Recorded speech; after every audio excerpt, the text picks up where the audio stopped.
قد خلت من قبلكم سنن فسيروا في الأرض فانظروا كيف كان عاقبة المكذبين۔ السلام علیکم ورحمۃ اللہ وبرکاتہ۔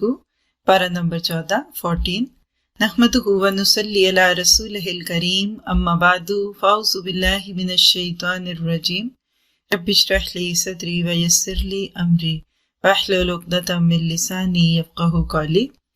سورۃ الحجر کے آغاز میں ہی ایک ایسی آیت ہے کہ جو ہم سب مسلمانوں کو اپنے اسلام کی قدر بھی دلاتی ہے، اور اللہ کا شکر نکلتا ہے دل کی گہرائی سے کہ اس نے ہمیں امت مسلمہ میں سے بنایا۔ ساتھ ہی ساتھ اس کے تکلیف بھی ہے ان لوگوں کے لیے جن کا قول آیت 2 میں اللہ تعالیٰ نے بیان کیا کہ ربما یود الذین کفروا لو کانوا مسلمین۔ وہ وقت آنے والا ہے جب وہ لوگ جنہوں نے انکار کیا کہیں گے کاش ہم مسلمان ہوتے۔ یہ کب ہوگا؟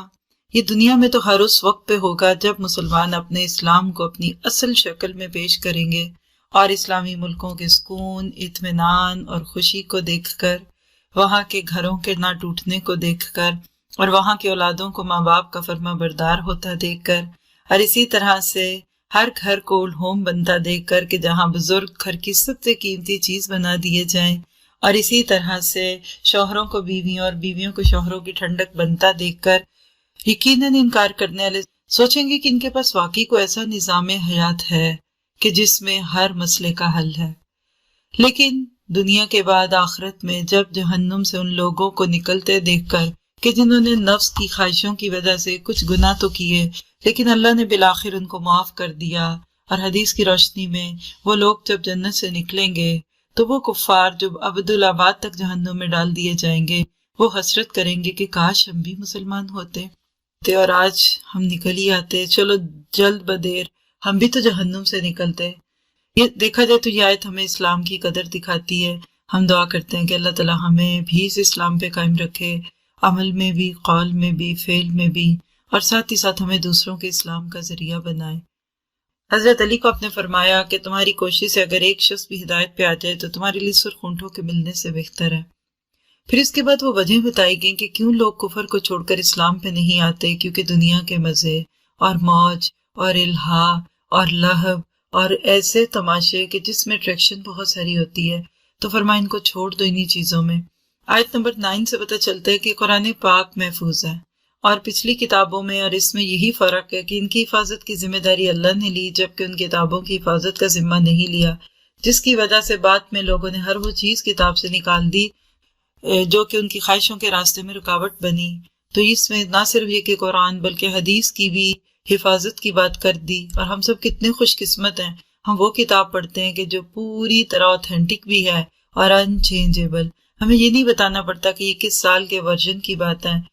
اس کے بعد آیت 12 میں بتا دیا کہ یہ قرآن مجرموں کو اچھا نہیں لگتا، ان کو اس کتاب کو پڑھنا، سننا، اس کو فیس کرنا، اس کے حقائق کو دیکھنا ایسے ہی لگتا ہے جیسے دلوں میں کسی سولاخ کا گھسا دیا جانا۔ یہ بالکل ایسی ہے کہ جب ہم آئینہ دیکھتے ہیں تو ہمارے چہرے کے داغ دکھتے ہیں۔ مجرم لوگ اپنے چہروں کے داغ مٹانا نہیں چاہتے، لیکن وہ چاہتے ہیں اس آئینے کو ہمارے سامنے سے کوئی ہٹا دے جو ہمیں ہماری برائی دکھاتا ہے۔ تو کیا ہوگا؟ مت دیکھیے آئینہ، دوسرے تو دیکھ ہی رہے ہیں، ہر ایک دن تو پھر آخر اللہ کو چہرہ دکھانا ہی پڑے گا۔ اس کے بعد اس وحی کی جو حفاظت کی گئی کہ اس کو کتنے پیار سے نازل کیا گیا، اس کا تذکرہ کرتے ہوئے آیت 26 سے آنورڈ آیات میں انسان کی تخلیق کا تذکرہ ہے، کس طرح مختلف مراحل سے گزار دیا گیا۔ قابل غور بات من صلصال من حمیم مسنون، مٹی بھی وہ جو کہ کیچڑ والی اور جس کے اندر سڑاند آ چکی۔ اللہ تعالیٰ چاہتے تو انسان کو سونے کا بھی بنا دیتے، چاندی کا بناتے، لیکن سوچیے تو صحیح، کیا پھر انسان سجدہ بھی کرتا، سر زمین پر ٹکتا؟ مٹی کا بننے کے باوجود بھی انسان کے اندر اتنی انا اور اتنی اکڑ ہے، اپنی ذات کا دفاع اللہ کے دین کے دفاع سے زیادہ کرتا ہے۔ تو سوچیے ذرا پھر اگر یہ نہ ہوتا تو کیا بنتا۔ اور ہم سب کو بھی اپنی اوقات کو کبھی نہیں بھولنا چاہیے۔ پھر آدم اور ابلیس کی بات کے دوران ابلیس کی انسان دشمنی کا تذکرہ کر کے بتا دیا کہ پوری آنکھیں کھول کے جیو گے تو بچو گے، اور یہ بھی بتا دیا کہ اس کو اللہ نے لمبی عمر اس لیے دی کہ وہ اپنی پوری سی کوشش کر لے، لیکن اللہ کا فیصلہ بھی کیا ہے کہ الا عبادک منہم المخلصین، آپ کے خالص بندے شیطان کے قابو میں نہیں آئیں گے۔ یاد رکھیے گا کہ شیطان عابد کو بہکا سکتا ہے، عالم کو بہکا سکتا ہے، زاہد کو بہکا سکتا ہے، ہر ایک پہ اس کا قبضہ ہے۔ ہو سکتا ہے لوگ اپنی باتوں کے باوجود بھی شیطان کے ہتھ کنڈوں میں آ جائیں، لیکن مخلص کو شیطان نہیں بہکا سکتا۔ اللہ تعالیٰ میں اخلاص کی دولت عطا فرما دے، اور ایسے لوگ واقعی شیطان پروف بن جاتے ہیں۔ اس کے بعد جہنم کے مختلف دروازوں کے تذکرے کے بعد ایمان والوں کے جنت میں داخلے کے تذکرے میں آیت 47 میں کہہ دیا وَنَزَعْنَا مَا فِي صُدُورِهِم مِّن غِلٍّ، ہم جنت میں لے جانے سے پہلے لوگوں کے دلوں کے کینے اور غصے اور نفرتیں نکال دیں گے۔ کتنا پیارا منظر آتا ہے اگر دنیا میں بھی دلوں سے یہ نکل جائے، اور حقیقت ہے کہ دنیا جنت بن جاتی جب ہم اپنے دلوں کو صاف کر لیتے ہیں۔ لوگوں کی باتوں کو سننا، سوچنا، اس نے یہ کہا، یہی تو ہے غم جو ہمیں ہر وقت پریشان رکھتے ہیں۔ پھر آیت 49 نبّئ عبادی انی انا الغفور الرحیم، اللہ تعالیٰ کی رحمت کی امید دلاتی ہے انسان کو، اور ساتھ ہی ساتھ اس کے عذاب کی پکڑ کا ڈر انسان کو مشکل میں ڈال دیتا ہے۔ پھر انبیاء کرام کے قصوں میں پھر ہمارے لیے وہی سبق ہے کہ ہر دور میں وہی لوگ بچے جنہوں نے انبیاء کرام کی دعوت کو قبول کیا، اور وہ سب نیست و نابود کر دیے گئے جنہوں نے ان کی بات کو نہیں مانا۔ اور آیت نمبر 85 میں مقصد حیات بتا دیا کہ وَمَا خَلَقْنَا السَّمَاوَاتِ وَالْأَرْضَ وَمَا بَيْنَهُمَا إِلَّا بِالْحَقِّ، حق یعنی سچ۔ اللہ نے اس کائنات کو ایک مقصد کے ساتھ پیدا کیا، اور اللہ الحق ہے، اس کو حق پہنچتا ہے کہ وہ بندوں کو بتائے کہ کیا کرو اور کیا نہ کرو، اور اسی کو خوش کرنا، اسی کی ناراضگیوں سے بچنا کائنات کا سب سے بڑا سچ ہے۔ اس کے بعد ایمان والوں کو، اور خاص طور پہ جن کو اللہ نے قرآن کی دولت دی، ایک سبق سکھا دیا آیت 88 میں کہ جب تم کو قرآن کی دولت مل جائے تو پھر کیا کرو، دوسروں سے کیسا معاملہ کرو، ادھر دیکھو بھی نہ۔ پھر آیت 88 میں بتا دیا کہ جب اللہ دین کی دولت دے دے تو دنیا کی دولت کی طرف آنکھیں لمبی نہیں کرنی چاہیے۔ قول ہے کہ جس کو اللہ نے قرآن کی دولت دے دی، اس کے باوجود اگر وہ دنیا والوں کی چیزوں کو دیکھ کر رش کرے تو اس نے قرآن کی نعمت کی قدر نہیں کی۔ اور ساتھ ہی بتا دیا کہ ایمان والوں کے لیے اپنے کندھوں کو جھکا کر رکھو، کیونکہ ایمان انسان کے اندر نرمی لاتا ہے، اور نرمی ہی کے ساتھ انسان دوسروں کے قریب ہونے لگتا ہے۔ پھر اس کے بعد ان لوگوں کا تذکرہ جنہوں نے دین کو ٹکڑوں میں کر دیا، اور آخر میں اللہ کے نبی کو کہا کہ آپ ان کی باتوں سے بے نیاز ہو جائیے، اللہ آپ کی مدد کرے گا، بس آپ اپنے آپ کو تسبیح اور حمد میں مصروف کیجئے، سجدوں سے رب کو راضی کرے، اور وَاعْبُدْ رَبَّكَ حَتَّى يَأْتِيَكَ الْيَقِينُ، اس یقینی چیز کے آنے تک اپنے آپ کو عبادت میں مشغول رکھیں۔ اس کے بعد سورۃ نحل ہے جس کو سورۃ النعم بھی کہتے ہیں، نعمتوں سے بھری ہوئی سورت، جس کو پڑھتے ہوئے ایسے لگتا ہے کہ آپ ٹرین کی ونڈو سے باہر دیکھ رہے ہیں اور خوبصورت مناظر آپ کے سامنے آتے جا رہے ہیں، اور ہر منظر کو دیکھ کر کہتا ہے انسان سبحان اللہ وبحمدہ سبحان اللہ العظیم۔ دیکھا جائے تو یہ کائنات واقعی اپنی آخری حدوں تک خوبصورت ہے، ناقابل یقین چیزیں ہم اپنے ارد گرد دن رات دیکھتے ہیں، لیکن چونکہ روز صبح شام ہوتی ہیں تو ہم سوچتے نہیں ہیں۔ تو اللہ تعالیٰ کہہ رہے ہیں کہ ڈرو نہیں، قیامت آنے والی ہے اور یہ سب ختم کر دیا جائے گا، اور اس کے بعد ایک نئی دنیا بنائی جائے گی۔ ذرا سوچئے یہ پائیدار، ذرا سوچئے یہ وقتی دنیا اتنی حسین ہے تو وہ پائیدار ہم فیہا خالدون والی دنیا کتنی حسین ہوگی۔ پھر اس میں زیورات کے پہننے کا بھی اشارہ کر دیا، اور موتیوں اور گونگوں سے فائدہ اٹھا بھی لو۔ کائنات کی چیزوں سے فائدہ آپ نے میں نے اگر نہیں اٹھانا تو کون اٹھائے گا؟ صرف یہ کہ ان چیزوں کو استعمال کرتے ہوئے اور ان کو پا کر اللہ کو راضی رکھو، اس کو بھول نہ جاؤ۔ پھر ان لوگوں کی بات کر دی گئی کہ جو مردوں کو پکارتے ہیں اور امید کیا رکھتے ہیں کہ وہ ان کی باتوں کا جواب دیں، اور قیامت کے دن بوجھ کندھوں پہ اٹھائے جائیں گے۔ آیت 25 نے بتا دیا کہ دنیا سے گزرو تو اس احساس کے ساتھ گزرو کہ ہر قول اور ہر فعل تمہارا تولا بھی جائے گا، اور تمہیں اس کا حساب بھی لینا پڑے گا۔ پھر آیت نمبر 28 سے اگلی آیات میں بتا دیا جا رہا ہے کہ جو لوگ ظلم کی حالت میں دنیا سے جائیں گے تو موت کے فرشتے کو دیکھ کر بہت خواہش کریں گے کہ ہمیں ایک بار پھر دنیا میں آنے کا موقع ملے، لیکن جواب کیا ملے گا کہ اب نہیں، یہ ون وے روڈ تھی، چل پڑے، اب آگے ہی جانا ہے، اس زندگی سے فائدہ اٹھا لے میں، اور آپ یہ اونلی چانس ہے، یہ واحد چانس ہے۔ اس کے بعد ان لوگوں کے استقبال کی بات ہے جنہوں نے مقصد حیات کو سمجھ لیا، اور الذین تتوفاہم الملائکۃ طیبین، فرشتے ان کو ویلکم کریں گے جنت کے دروازوں میں، کیونکہ انہوں نے اپنی زندگی کا مقصد پورا کر دیا۔ پھر اسی طرح سے آیت 36 میں طاغوت سے بچنے اور اللہ کی عبادت کی دعوت دی گئی۔ یاد رکھو یہی جینے کا خوبصورت سلیقہ اور طریقہ ہے۔ وہ اللہ جس کی قدرت کیا ہے آیت 40 میں کہ جب کچھ کام کرنا چاہے تو اونلی کن کہتا ہے اور کام ہو جاتا ہے۔ پھر ہجرت کی خوبیاں بیان کی گئیں کہ جو چیز انسان اللہ کے لیے چھوڑتا ہے، چاہے کوئی من پسند چیز ہے یا بری عادت ہے یا برا ماحول ہے یا بری خواہشات ہیں یا برا گیٹ اپ ہے، اللہ تعالیٰ اس کا بہترین بدلہ دنیا میں بھی دے گا، اور آخرت تو ہے ہی ایسے لوگوں کے لیے۔ اور اس کے بعد پھر کچھ ڈانٹ کی باتیں ہیں کہ دیکھو اللہ تعالیٰ نے اگر تمہیں تمہارے چلنے پھرنے میں پکڑ لیا تو کیا کرو گے؟ کبھی تم نے اس زمین پہ چلتے ہوئے سوچا سا آسمان گر جائے تو کیا ہوگا؟ زمین پھٹے تم اس میں آ جاؤ، تم سو رہے اور تمہاری کروٹوں میں تم کو پکڑ لیا جائے، دیکھا جائے تمہیں اب ہر وقت خطروں میں ہے۔ یہ تو اللہ کی شان ہے جو ہمیں ہر وقت ان خطروں سے بچا کر خیر و عافیت کے ساتھ اپنی جگہوں پہ پہنچا دیتا ہے۔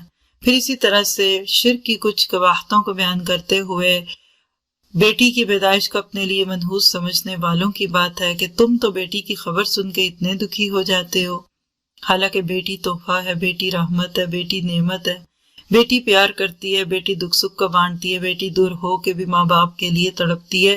اللہ تعالیٰ نے بیٹوں کو بھی محبت دی ہے، لیکن یہاں بیٹی کی بات کر کے بتایا کہ بیٹے اور بیٹی کا فرق نہ کرو۔ اور اس کے بعد پھر انسان کو آسمان سے اترتی ہوئی چیزوں کو دیکھتے ہوئے دودھ سے فائدہ اٹھانے اور شہد کی مکھی کی بات کرتے ہوئے بتا دیا پوری کائنات ایک دوسرے کو سرو کر رہی ہے، تم بھی نفع کے بنو، اور شفا ہے شہد میں، اور کوئی گھر خالی نہیں ہونا چاہیے شہد سے۔ ذرا سوچئے میں نے کب آخری دفعہ شہد کی بوتل اٹھائی اور اس کو استعمال کیا۔ پھر بیٹوں اور پوتوں کا ذکر آیت 72 میں کر کے بتا دیا کہ دیکھو وقت کے ساتھ کیسے بدلتے ہوئے روپ تمہاری زندگی میں آتے ہیں۔ اپنے بچے بڑے ہو گئے، اب ان کی شکلیں یاد ہو گئی، اب چھوٹے چھوٹے معصوم پوتے پوتیاں ان کو کھلاؤ، ان کی خوشیاں دیکھو۔ یہ زندگی کا طریقہ اللہ نے سکھا دیا۔ سوچئے قیامت کے بعد جنت میں ایمان والوں کو اللہ تعالیٰ کیا کچھ نہ دے دے گا۔ پھر اس کے بعد شرک کی ہی باتوں کے بیچ میں اللہ تعالیٰ نے ہمیں اور نعمتوں کا احساس دلاتے ہوئے آیت نمبر 83 میں کہا یعرفون نعمت اللہ، تم اللہ کی نعمتوں کو پہچانتے ہو پھر انکار کرتے ہو، تو یہ ناشکری کا رویہ ہے۔ اللہ تعالیٰ میں شکر گزار بندہ بنا دے۔ پھر اس کے بعد آیت نمبر 90 جو بڑی پیاری آیت آیت تدبر بھی ہے اس ناطے سے کہ ہم دیکھیں کہ آج امت مسلمہ کیا اس آیت پہ عمل کرتی ہے کہ ان اللہ یامر بالعدل والاحسان وایتاء ذی القربی، عدل اور احسان اور رشتہ داریوں کو ملانے کا حکم اللہ دیتا ہے، وینہی عن الفحشاء والمنکر والبغی، اور فحش اور منکر اور سرکشی کی چیزوں سے روکتا ہے، یعظکم لعلکم تذکرون، وہ تم کو نصیحت کرتا ہے تاکہ تم نصیحت پکڑو، تو اللہ تعالیٰ میرا آپ کا عمل اس کے مطابق کر دے۔ پھر عہد شکنیوں کی سزا بتا دی گئی کہ کیسے اپنے ہی کاتے ہوئے کو اگر کوئی توڑنا شروع کر دے، کو اپنے ہی کاتے ہوئے سود کو کاٹنا شروع کرے تو اس کو کوئی دیوانہ کہے گا، لیکن ہم نیکیاں کرتے ہیں ضائع کر دیتے ہیں، ایک طرف نیکیاں بھی کرتے ہیں پھر گناہ بھی کرتے ہیں، وعدے کرتے ہیں پورے نہیں کرتے، کمٹمنٹ کر کے نبھاتے نہیں ہیں۔ اور آیت 97 میں خوبصورت زندگی کا راز من عمل صالحا من ذکر او انثی وہو مؤمن، جو ایمان لا کر عمل صالح کر لے چاہے عورت اور مرد ہو کوئی بھی ہو، ہم اس کو پاکیزہ زندگی دیں گے۔ آج انسانیت ترس رہی ہے اس بات کے لیے، کوالٹی آف لائف نہیں ہے، سامان آسائش ہے لیکن خوشی نہیں ہے۔ اللہ تعالیٰ یہاں بات کرتے ہیں کہ اسلام تو خوشی بھی دیتا ہے اور خوشحالی بھی دیتا ہے، پیس بھی اور پراسپیرٹی بھی ہے، اچھے اخلاق بھی سکھاتا ہے۔ اور باقی دیکھیں گے کہ اللہ کا بنتے بنتے آپ کی زندگی سے بیکاریات نکلتی جاتی ہیں، بیکار رسمیں، بیکار دوست، بیکار چیزیں، ٹائم کلر، ٹائم ویسٹر سب نکلتا ہے۔ ورنہ ہر وقت یہی سوچتے رہتے ہیں کون کیا، اس کو کیا دینا، اس کو کیا لینا، فلانا ناراض ہو جائے، فلانا روٹ جائے۔ ایک اللہ کو راضی کیجئے، سب آپ سے راضی ہو جائیں گے اور اللہ میرے آپ کے لیے اس کو آسان کرے۔ آیت 98 میں بتا دیا جب قرآن پڑھو تو اعوذ باللہ پڑھو۔ کیوں؟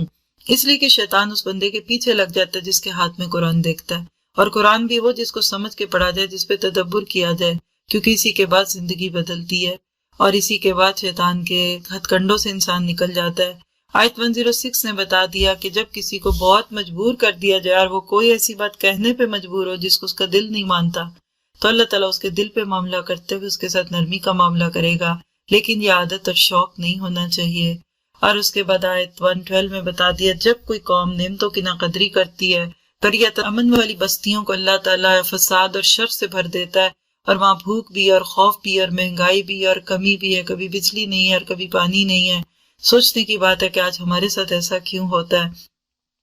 پھر اسی طرح سے کچھ حلال حرام کی باتیں کرنے کے بعد حضرت ابراہیم کا تذکرہ یہ بتاتا ہے کہ کوئی بھی صورت حضرت ابراہیم کے تذکروں سے خالی نہیں دکھتی الا ماشاء اللہ۔ چند دن کی نیکیاں کر کے ابراہیم خوبیاں پا گئے۔ وجہ کیا ہے؟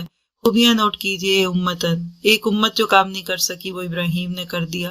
وقت کے رواج کو بدلنا آسان کام نہیں تھا، ابراہیم نے حالات سے ٹکر لی، پھر قانت تھے، ہمیشہ کے قانت، یہ نہیں کہ صرف رمضان میں نیکیاں کی، غیر رمضان چھوڑ دیا، پھر حنیف تھے، فوکسڈ تھے، یکسو تھے اور مشرک نہیں تھے، پھر شاکر الانعمی، نعمتوں پہ شکر گزار۔ اللہ نے کیا دی، اجتباہ و ہداہ الی صراط مستقیم، اللہ نے چن بھی لیا اور سیدھا راستہ بھی دکھا دیا، اور دنیا میں بھلائی بھی دی اور آخرت میں بھی دے گا۔ اللہ مجھے آپ کو یہ صلاحیتیں بھی دے دیں اور یہ خوبیاں دے۔ آخری آیتوں میں تبلیغ کا خوبصورت نسخہ بتا دیا کہ لوگوں کے ساتھ معاملہ رکھتے ہوئے ذرا حکمت سے بات کیا کرو، ہر وقت ہر بات کہنے کی نہیں ہوتی، بعض دفعہ بات اچھی ہوتی ہے، موقع محل ٹھیک نہیں ہوتا، بعض دفعہ موقع ٹھیک ہوتا ہے تو بات بڑی کڑوی ہوتی ہے۔ تو یاد رکھیے، میٹھے لڈو میں کڑوی گولی ڈال کر دینے والی بات ہے تبلیغ۔ اچھے طریقے سے بات کریں۔ ہم اکثر کہتے ہیں لوگ ہماری سنتے نہیں، بچے غصے میں آتے ہیں، بچے آگے سے بول پڑتے ہیں، کیا ہم بغیر حکمت کے تبلیغ تو نہیں کر رہے؟ اب دیکھیے، چھری بھی چلاتے وقت اگر غلط جگہ پہ رکھیں تو ہو سکتا ہے اپنا ہی ہاتھ کٹ جائے۔ کیا کسی سے گناہ کی چھری چھڑانا آسان کام ہے؟ اللہ تعالیٰ مجھے آپ کو توفیق دے، خیر سے عمل والا بنائے۔ بہت ساری باتوں میں ہم نے اس بارے میں جو رہنمائی دیکھی تھی، اس میں قرآن پڑھتے ہوئے اعوذ باللہ پڑھنا ہے، آج کے بعد شعور سے پڑھیے گا۔ تاروں کا زندگی پہ کیا اثر ہے، یہ علم اسلام نے اجازت نہیں دی سیکھنے کی۔ پھر اسی طرح سے اللہ نے جس طرح کا پیدا کیا اس پہ راضی رہے، عدل احسان اور صلہ رحمی کے ساتھ چلے، مرتے دم تک ایمان پہ قائم رکھنا ہے اور اپنے علم پر کبھی تکبر نہیں کرنا، غور و فکر کرنا ہے، بے حیائی، برائی اور زیادتی سے بچنا ہے، اور ابراہیم علیہ السلام کی یہ خوبیاں اپنی زندگی میں لانی ہے۔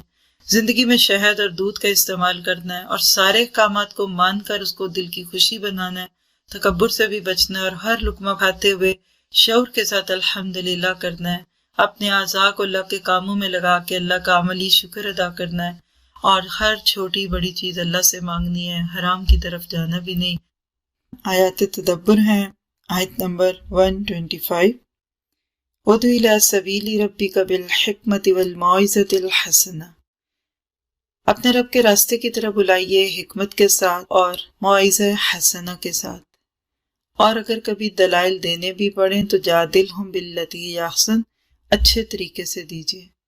حقیقت ہے کہ اس ایک آیت میں دعوت دینے کا پورا طریقہ سکھا دیا۔ بہت سارے لوگ اپنے بچوں سے لے کر ارد گرد کے دوسرے لوگوں پہ بھی دین کی بات تھوپنا چاہتے ہیں، اور نقصان کیا ہوتا ہے کہ پھر وہ چڑ میں اس کام کو بھی چھوڑ دیتے ہیں جو کرتے ہیں۔ کوئی مانے نہ مانے، آپ اس سے بے نیاز ہو کر حکمت سے بات کریں، موقع دیکھ کر بات کریں، چھوٹے بڑے کا خیال کریں، اس وقت وہ سننے کے موڈ میں ہے بھی کہ نہیں۔ آپ دیکھیں گے کہ وقت کی بات کا فائدہ ہے۔ جیسے آپ اگر بادام توڑ رہے ہیں نا، تو تھوڑی ذرا سی بادام کی بجائے آپ کی انگلی پہ پڑے تو چیخیں نکلیں گی۔ اسی طرح سے تبلیغ کی بات بھی لوگوں کو ہتھوڑے کی طرح لگتی ہے۔ آسان نہیں ہے لوگوں سے ان کے من پسند مشغلے چھڑانے، تو اللہ تعالیٰ ہمیں تبلیغ کی حکمت دے اور اس پہ غور و فکر کرنے والا بنائے۔ سبحانک اللہم و بحمدک، اشہد ان لا الہ الا انت، استغفرک و اتوب الیک۔ السلام علیکم و رحمۃ اللہ وبرکاتہ۔